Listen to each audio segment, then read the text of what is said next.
Ninguém viu isto chegar, nem os adeptos mais fanáticos colados à televisão, nem os comentadores que passaram meses a montar os seus quadros de previsões e muito menos os milhões de pessoas que assumiam que o Brasil voltaria a atravessar o Mundial como quase sempre faz. Mas o futebol não quer saber da história, não quer saber da reputação. E certamente não quer saber de quantas estrelas estão bordadas por cima do emblema de uma camisola. E o Campeonato do Mundo, da FIFA, de 2026, coorganizado pela primeira vez pelos Estados Unidos, pelo Canadá e pelo México, acaba de entregar um dos seus capítulos mais impressionantes até agora. Os oitavos de final ficaram finalmente fechados, e um dos verdadeiros gigantes deste desporto foi mandado para casa. O Brasil está fora. Os pentacampeões do mundo entraram na fase a eliminar com o peso de uma nação inteira sobre os ombros. Depois de sobreviverem por muito pouco a um susto enorme frente ao Japão na ronda anterior, a maioria dos adeptos achou que o Brasil tinha aprendido a lição e que entraria mais afiado, mais faminto e mais concentrado do que nunca. Em vez disso, caminhou diretamente para o pior pesadelo de todo o seu torneio. Do outro lado estava a Noruega, uma equipa que quase ninguém fora da Escandinávia via como verdadeira candidata antes de a bola começar a rolar. Mas ao longo deste torneio, a Noruega deixou uma coisa muito clara. Não tem medo de ninguém, nem sequer de um campeão com 5 mundiais. Desde o primeiro apito, jogou com convicção total. Pressionou alto, defendeu com uma disciplina notável e aproveitou cada oportunidade que lhe apareceu. O Brasil controlou a bola durante longos períodos. O Brasil criou ocasião atrás de ocasião. Mas a Noruega nunca vacilou. Cada corte chegou no momento exato.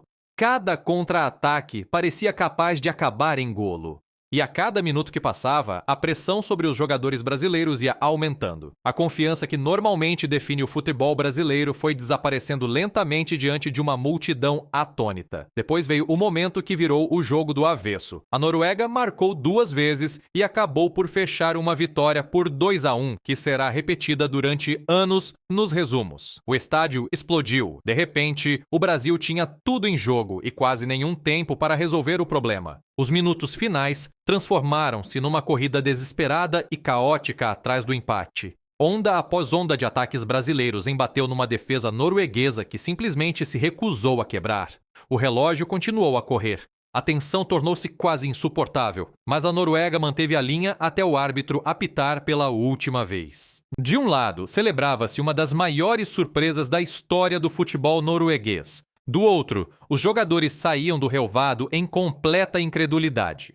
O Brasil, 5 vezes campeão do mundo, estava eliminado nos oitavos de final. Mais um gigante do futebol tinha caído, e a mensagem para todas as seleções, ainda em prova, não podia ser mais clara. Ninguém está seguro, nem sequer o maior nome deste desporto. O Brasil esteve longe de ser a única potência cujo sonho mundialista acabou nessa semana. A Inglaterra precisou de toda a serenidade que tinha para ultrapassar uma equipa mexicana destemida que simplesmente se recusou a ceder. O México entrou nesse jogo sem nada a perder, e isso notou-se.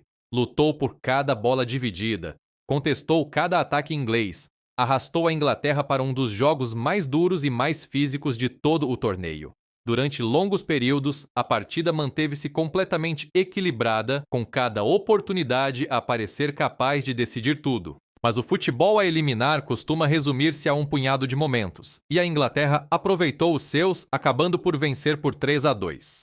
A experiência sob pressão fez a diferença. O México continuou a lutar até o último apito, recusando-se a aceitar o resultado, mesmo quando o relógio pôs fim ao seu percurso notável. Quando o jogo terminou, a Inglaterra tinha garantido lugar nos quartos de final, e a viagem emocional do México neste Mundial tinha chegado a um fim doloroso. Entretanto, a França entrou no seu confronto dos oitavos de final contra o Paraguai carregada de enormes expectativas.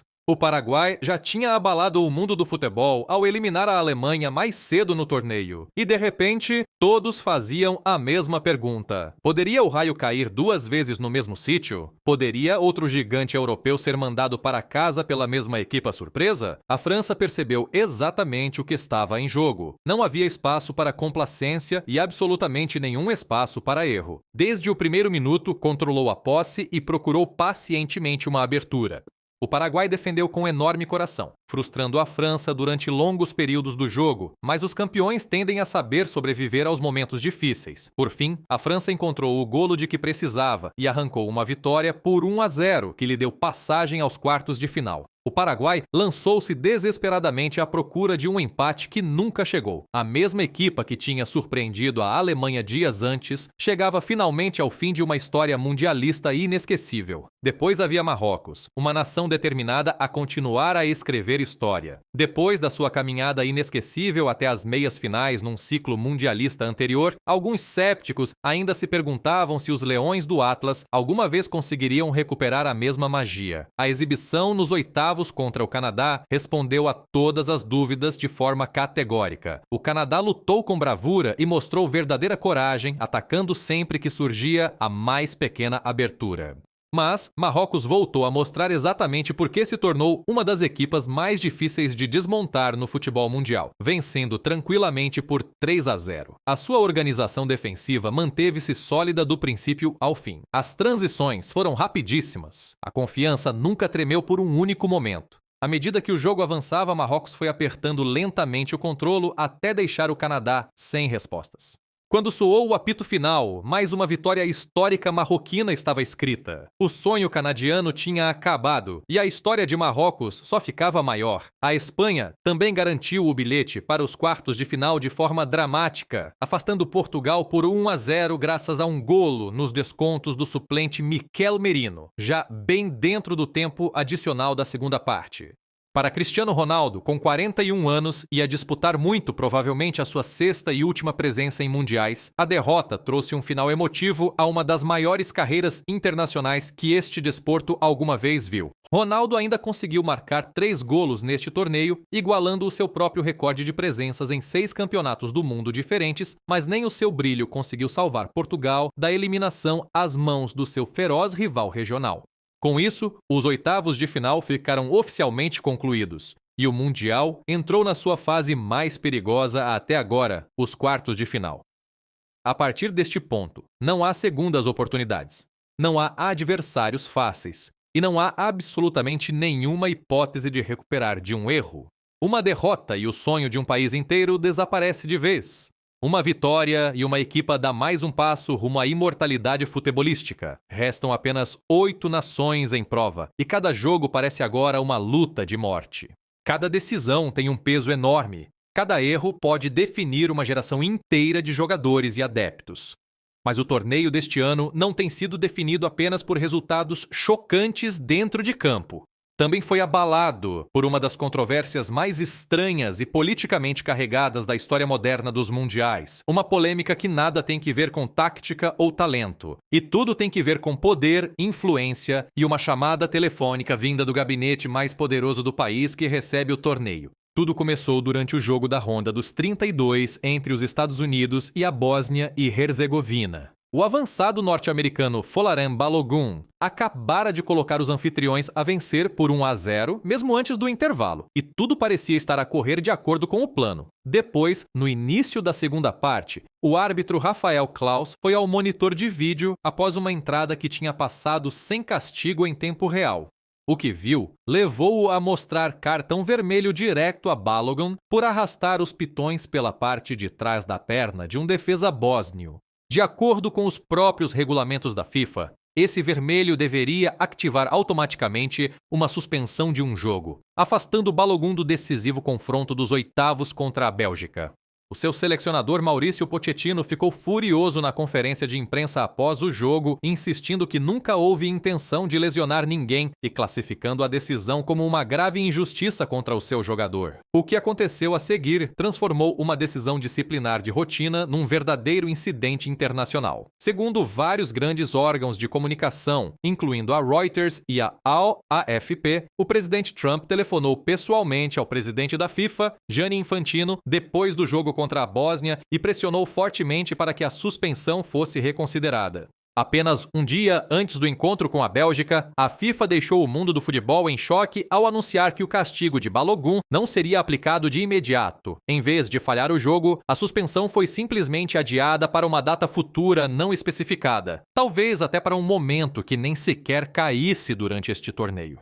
A FIFA justificou a medida invocando o artigo 27 do seu próprio Código Disciplinar, uma cláusula invulgarmente ampla que permite à organização adiar total ou parcialmente qualquer sanção disciplinar por sua própria discrição. Os críticos descreveram essa cláusula como uma ferramenta quase sem controlo, que permite à FIFA dobrar o seu próprio livro de regras sempre que lhe convém. Minutos depois do anúncio, o presidente Trump recorreu à sua plataforma de redes sociais para celebrar a reviravolta, agradecendo à FIFA por aquilo a que chamou a correção de uma grande injustiça. Essa única publicação desencadeou uma tempestade. Jornalistas de futebol e adeptos começaram imediatamente a perguntar se um presidente norte-americano em exercício tinha acabado de pressionar com sucesso o organismo desportivo mais poderoso do mundo a reescrever as suas próprias regras a meio de um torneio em curso que os Estados Unidos estavam justamente a coorganizar.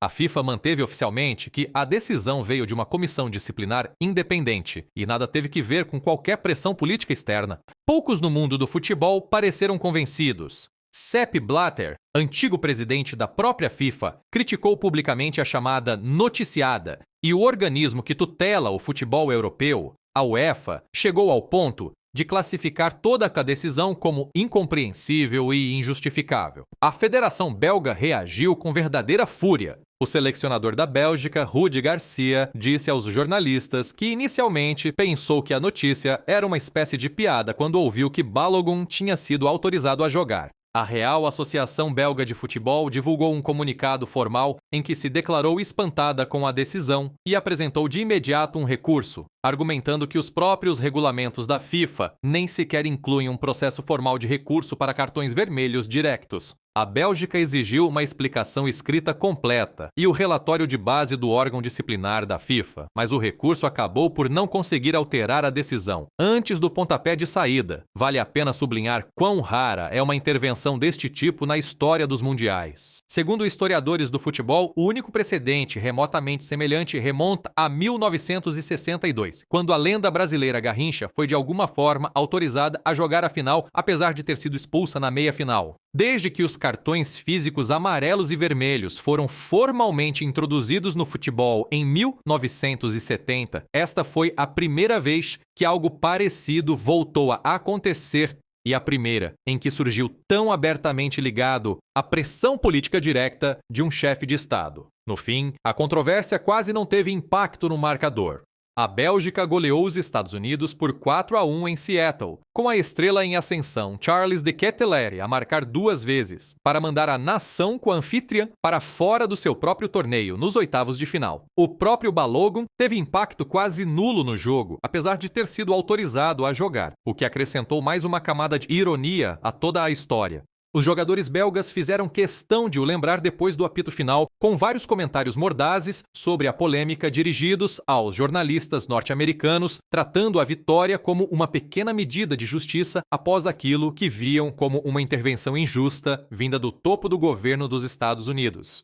Os comentadores norte-americanos ficaram a debater se este incidente mudará de forma permanente a maneira como futuros anfitriões e futuros presidentes interagem com a liderança da FIFA, sobretudo com os 2 próximos mundiais já previstos para serem disputados parcialmente em solo norte-americano em ciclos futuros. Esta nem sequer é a primeira vez que as maiores decisões da FIFA ficam ensombradas por acusações de interferência política ou manipulação pura. Muito antes de Balogun pisar um relvado de mundial, a história do torneio já estava cheia de momentos em que política e futebol se misturaram de forma desconfortável, desde votações de sedes disputadas à porta fechada, até torneios inteiros atribuídos em circunstâncias que os críticos continuam a questionar décadas depois.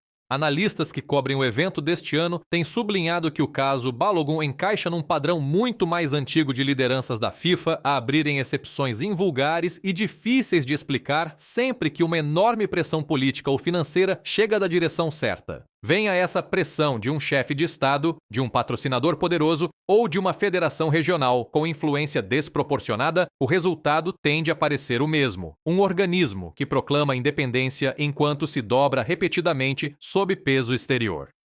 Dentro de campo, o quadro dos quartos de final está agora totalmente definido e promete ser uma autêntica montanha-russa. A França prepara-se para um dos testes mais duros de todo o seu torneio, frente a Marrocos, no dia 9 de julho, em Boston. A França tem talento de classe mundial em quase todas as posições do relvado. Marrocos traz crença, disciplina e aquele tipo de confiança silenciosa que só nasce de provar repetidamente que todos os sépticos estavam errados. Isto já não é uma surpresa de conto de fadas. É um candidato legítimo ao próprio troféu, e muitos adeptos neutros por todo o país já apontam Marrocos como capaz de provocar nova surpresa. Outro enorme quarto de final colocará a Inglaterra frente à Noruega no dia 11 de julho, em Miami. Antes de este Mundial começar, quase ninguém imaginava a Noruega a chegar tão longe no torneio. Agora já eliminou os campeões com 5 mundiais, e a confiança dispara em cada jogador daquele balneário norueguês. A Inglaterra sabe exatamente quão perigoso este desafio se tornou. Um único erro contra uma Noruega sem medo pode acabar com o sonho mundialista de outro gigante muito antes do que alguém em Londres esperava. Noutro duelo, a Bélgica enfrentará a Espanha no dia 10 de julho em Los Angeles, num jogo que muitos analistas já classificam como um dos quartos de final mais tecnicamente ricos de todo o torneio. A Bélgica chega embalada com uma equipa que acabou de desmontar a deganação com o anfitriã num dos encontros mais dramáticos dos oitavos. A Espanha chega como uma das seleções mais equilibradas e disciplinadas ainda em prova, depois de arrancar uma vitória difícil frente a um Portugal com Cristiano Ronaldo naquela que pode ter sido a última aparição mundialista da sua carreira lendária. A última vaga nos quartos de final será decidida pelo vencedor de Argentina contra Egito e pelo vencedor de Suíça contra Colômbia, 2 jogos dos oitavos que ainda decorriam quando esta história foi fechada. A Argentina, campeã em título, percebe melhor do que quase todos quão brutal pode ser o futebol a eliminar. Cada jogo restante exige agora a perfeição absoluta, e cada adversário ainda vivo neste torneio acredita genuinamente que este pode finalmente ser o seu ano. A Argentina sabe que a reputação por si só nunca será suficiente para regressar à outra final. Tem de conquistar cada vitória da maneira difícil, tal como todos os outros que continuam de pé. À medida que o torneio avança mais fundo nas rondas a eliminar, a pressão continua a subir para cada equipa ainda viva. Adeptos por todo o país e em todo o mundo começam a perceber algo verdadeiramente extraordinário sobre este Mundial em particular. Quase todas as potências tradicionais passaram por dificuldades em algum momento do caminho. Vários gigantes autênticos já foram mandados para casa mais cedo do que alguém previa.